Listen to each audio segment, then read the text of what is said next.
My mom separated her whole family of children from her mother over money. It was a battle. She allowed my grandfather, her father, to see us again for thousands of dollars. I was never so happy as when I was in the woods in the cabin with my grandmother, with a two-seater outhouse, a hand pump in the kitchen in the cabin, a pump, again a hand pump outside. Now they had a beautiful home in Midland, but my grandmother's mother had passed away when my grandmother was 9 years old, two sisters, and birthing caused her to pass away. The children were given out. My grandmother spent the next 30 years of her life reconnecting her sisters and looking for her own father. When she found him and met him, he told her, she said he had a big old snosh, big old nose. He smoked a big fat cigar. Said he didn't know that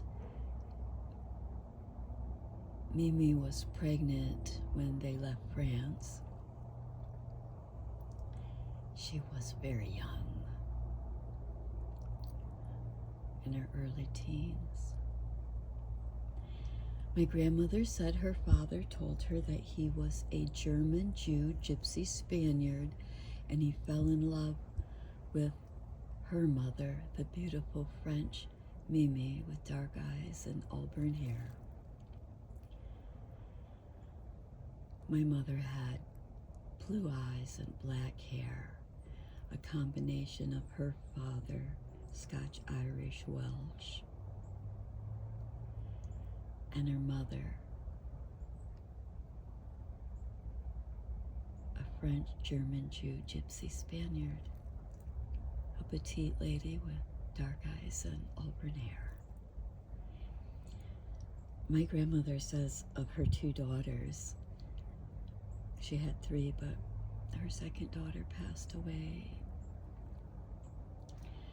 a matter of months after she was born.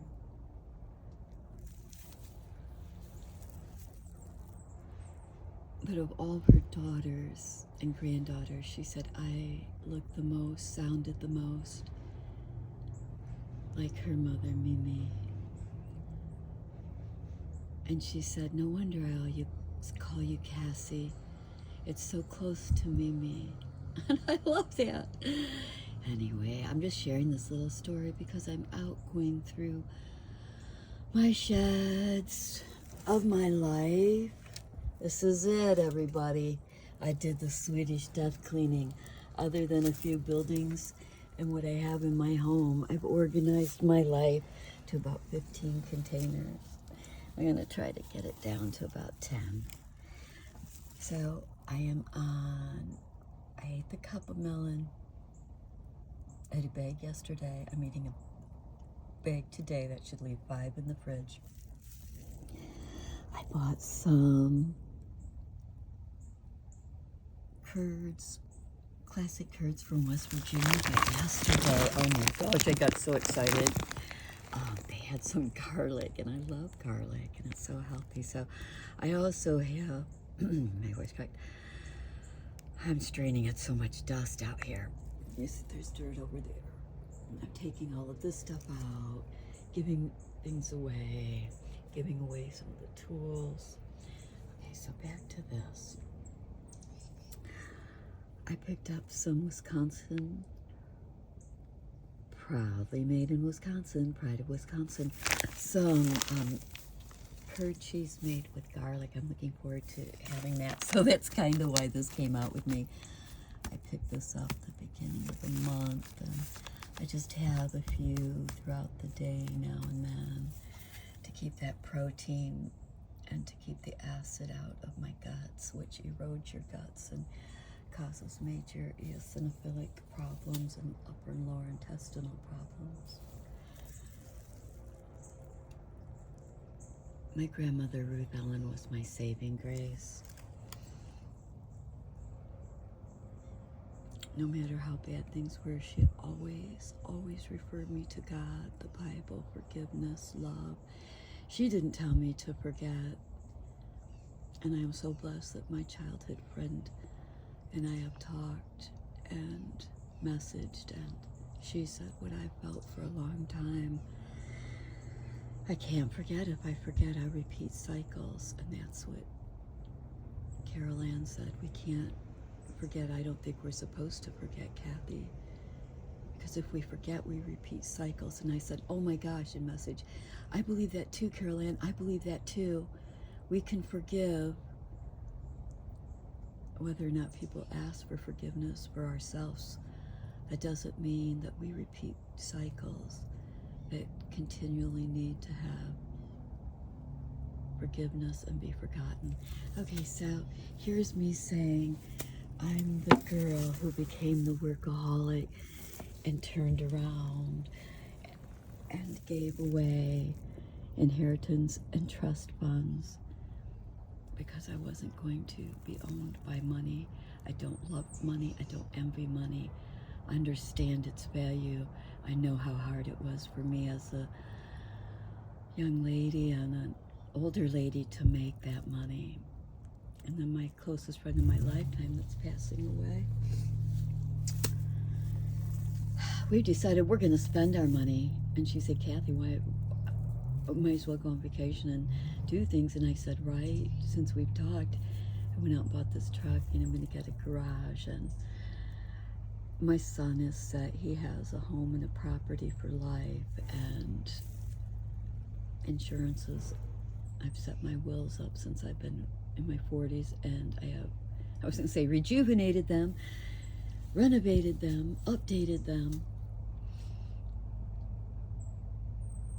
But now I'm going to spend my money. I'm going to spend it as fast as I earned it. And there were days where I was making, as a woman in taxi and non-emergency medical transport, a lot.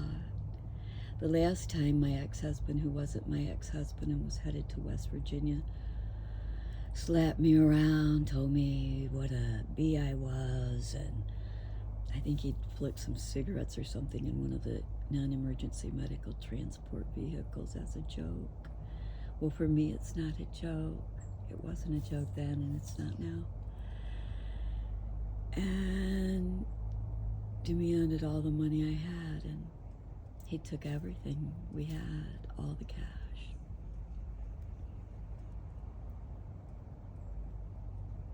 I worked the next 16 to 18 hours, got back a couple thousand, went to the bank and told them, you can replace the money from my business account that my husband that I'm separated from took. That was Bank of America. I said, he's did this twice before. He's not on my account. This is on you. I want this money back. If it's not there within the day, I'm going to file a report with the insurance commissioner through the bank association. And they took care of it. My son is like me. If he gives you it, he gives you it. But man, if you take it, well, I've written a lot off for what I've been taken for. I'll happily give if I choose to give. But I'm not getting taken anymore, and I haven't for quite a while.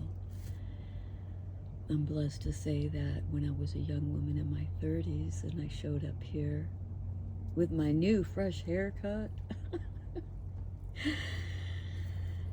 I took a job as a comptroller at Century 21, and it was my honor to run the checkbook, the campaign funding for Mr. Fitzpatrick, who was running for state representative. He didn't win the seat, but he won my heart. He and his wife were such great people. He passed away. His children, I think, were they barely, I don't even know if they were teenagers. I don't know, they weren't. They were very young. Single digits. And He represented me and my husband then, and then when I divorced, he continued to represent me while he was alive for things I needed. And I'm happy to say his daughter, Megan Fitzpatrick's a wonderful woman. Her brother was an attorney who passed away. She carries on the family legacy, and she's not like a daughter to me. Well, she's the daughter of a gentleman I respected and knew more than half my life, and I'm very happy that I have representation that knows me from the time she was a child and knows the admiration I had and have still for her father. I admire people who work and earn their own. It's fine if you inherit, and it's fine if you were blessed to be gifted with the ability to be someone who things just come to. I am a person that things just come to because I swear it's because I declared I don't want to deal with big money. I want to be happy and comfortable, and I worked myself to above that. So since my best friend of my lifetime is going to leave her body and her money and all of her work behind, she's spending some and enjoying it, and I'm matching her. And my joke is there's days now where I'm spending it as fast as I used to make it, and I'm not spending it on my husband or friends or people who ask or need. I'm spending on me. And honestly, my whole life, I've never been a person to spend on me. My luxuries were education, were universities that I put myself through, not my father, not anyone. I love my dad. He had, like I said, 5 children, and my mom bankrupted him. She stripped the houses and the bank accounts and vehicles. I love my dad for his best friend. And you know, it was the best thing that ever happened to him because he found a woman who is not a lot older than me, but her soul and his soul, my dad's a young soul, and I'll say she's an old soul, a beautiful woman. They stayed together the rest of my dad's life, and she lives on without him. That's the hardship of being in love with a younger man or woman, spending your life with them. My dad loved her so much, and she was and is the love of my dad's life. So I'm blessed to have that. And she likes to cook and clean and work. My dad likes to cook and clean and work. I like to cook and clean and work. My grandmother Ruth, my mom's mom, loved to do the same. So did my step-grandfather from the age of 5 until he passed away in my 30s. He was a sheriff and had other jobs too. Retired from Ingham County Sheriff's Department in Michigan. Oh, the rain's coming. Well, I have talked over 13 minutes and 47 seconds.